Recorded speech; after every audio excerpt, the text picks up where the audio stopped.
안녕하세요. 성지순례한 남자 이베드로입니다. 오늘은 한국 천주교의 상징 명동성당을 소개해드리겠습니다. 잠시 짧은 영상 뒤에 돌아오겠습니다.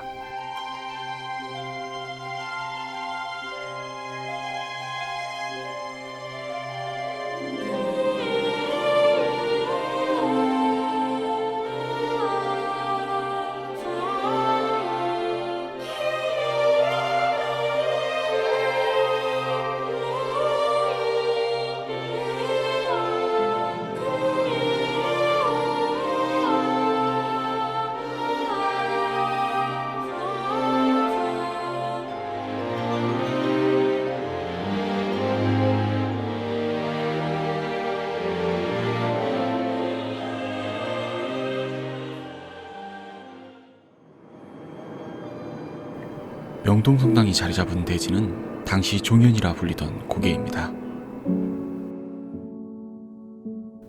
종현은 행정구역으로 명례방에 속해 있었고, 명례방이라는 지명은 이곳에 있던 명례궁에서 유래되었습니다. 일제강점기에는 명치정이라 불리었고, 해방 이후 명동이라 불리었습니다. 1784년 조선 최초의 영세자 이승훈 베드로가 북경에서 세례를 받고 귀국합니다. 이벽, 권철신, 정약전 등 남인학자들은 수년 전부터 천주교 서적을 통해 서학을 연구하고 있었습니다. 이승훈은 친구 이벽의 요청으로 북경에 가서 세례를 받고 돌아옵니다. 대개 그리스도 신앙은 선교사로부터 전파되지만 우리나라에는 남인학자들을 중심으로 중국 예수의 선교사들이 한문으로 지은 교리서를 공부하면서 자생적으로 신앙을 일으키게 됩니다. 1784년 9월 현재 명동 부근인 수표교 근방 이벽의 집에서 이승훈은 친구 이벽에게 세례를 줍니다. 이때부터 한국 천주교의 첫 신앙 공동체가 형성됩니다. 현재 이벽의 집터 표지석은 청계천 전태일 기념관 건물 앞에 위치하고 있습니다.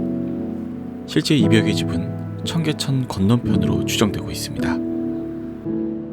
본래 수표교는 청계천 복개 공사를 하면서 장춘당 공원으로 옮겨졌고, 현재는 나무로 만든 임시 수표교가 놓여 있습니다.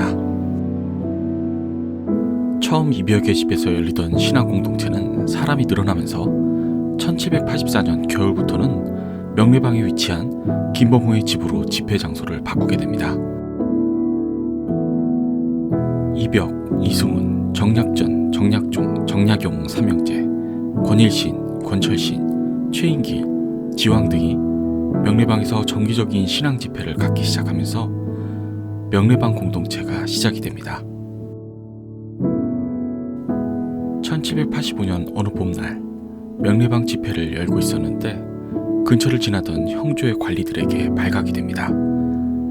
당시 참석자들은 형조로 압송이 되고 천주교 서적과 물건들도 압수를 당하게 됩니다.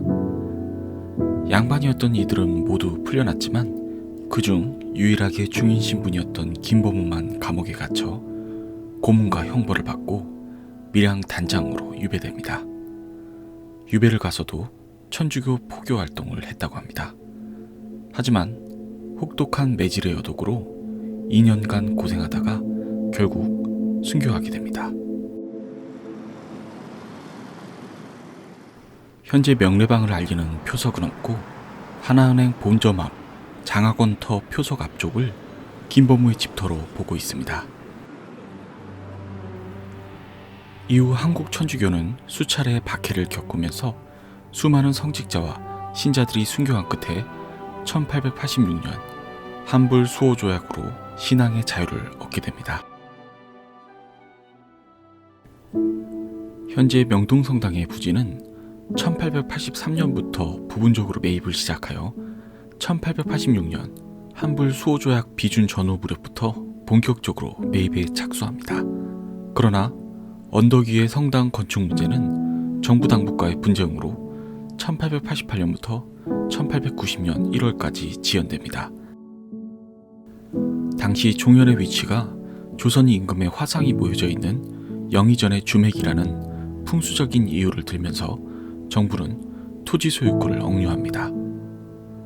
당시에는 큰 건물들이 없어서 경복궁, 창덕궁이 내려다 보이고 뒤로는 남산까지 보였다고 합니다. 중단되었던 공사는 많은 사람들과 교우들의 노력으로 재개되어 1890년 2월 주교관이 먼저 완공됩니다. 당시 설계 감독은 코스트 신부가 맡았는데 건축기사, 설계가, 자재 모두가 없었기 때문에 20여 종의 벽돌을 직접 만들고 벽돌공과 미장공은 중국인 기술자를 데려다 썼습니다. 하지만 청일전쟁 때 기술자들이 중국으로 돌아간 등 여러 가지 이유로 공사가 중단되는 일을 겪었습니다. 조선 정부의 반대, 물자의 결핍, 미숙한 기술, 여러 가지 어려움을 극복하고 1898년 5월 29일 축성식을 거행합니다.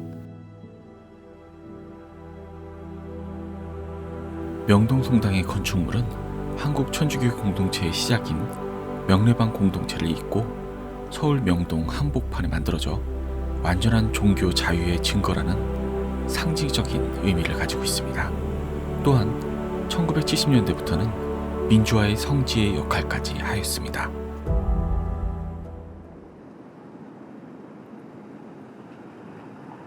명동성당은 고딕 양식을 기본으로 만들어졌습니다. 평면형은 라틴 십자가형 삼랑식 구조입니다. 라틴 십자가형은 세로 길이가 가로 길이보다 긴 모양의 전형적인 십자가 모양을 말합니다. 평면 중앙에 신랑을 두고 좌우에 측랑을 둔 삼랑식 구조에 양쪽 트랜셉트가 좌우로 돌출되어 있습니다. 제대 뒤편에는 반원형 공간인 앱스가 있습니다.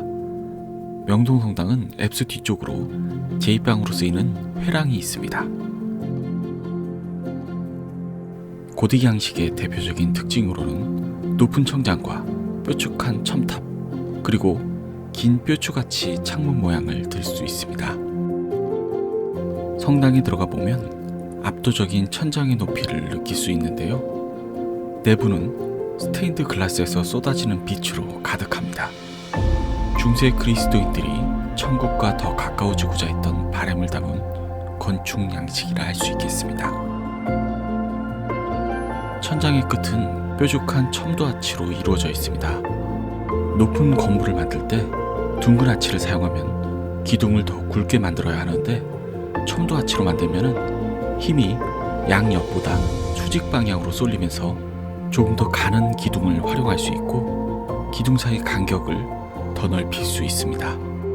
첨도 아치 모양의 천장을 보면 기둥과 기둥이 뼈대 모양으로 연결된 모습을 볼 수 있습니다. 갈비뼈 모양으로 생겼다 해서 리브라 부르고 늑골이라고 합니다. 늑골 공룡아치 구조는 천장의 무게를 줄이고 하중을 기둥으로 나눠주는 역할을 합니다.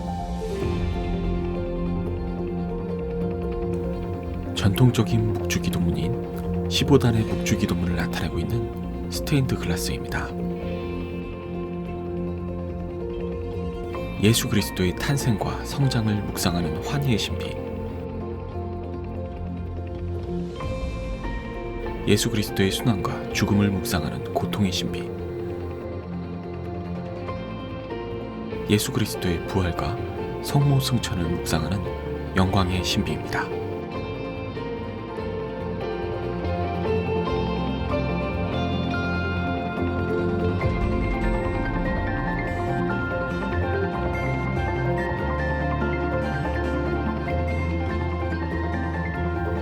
지하성당은 5분의 성인과 4분의 순교자의 유해가 안치되어 있습니다.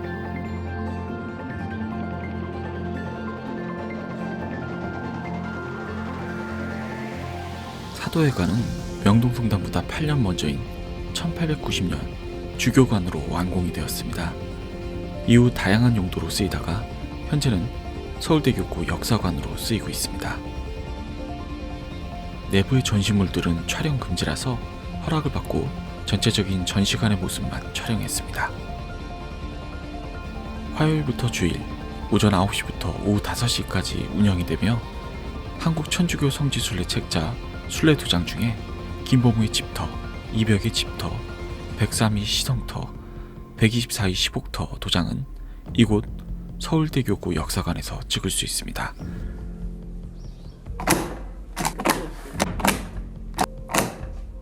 명동성당 주교자 성당의 순례 도장은 교육관 1층에서 찍을 수 있습니다. 지금까지 한국천주교의 주교자 성당이자 민주화의 성지 명동성당을 소개해드렸습니다. 오늘도 제 영상을 봐주신 모든 분들과 몸이 불편하신 분들, 병과 싸우고 계신 분들께 주님의 위로와 은총이 함께 하시길 기도드립니다. 감사합니다.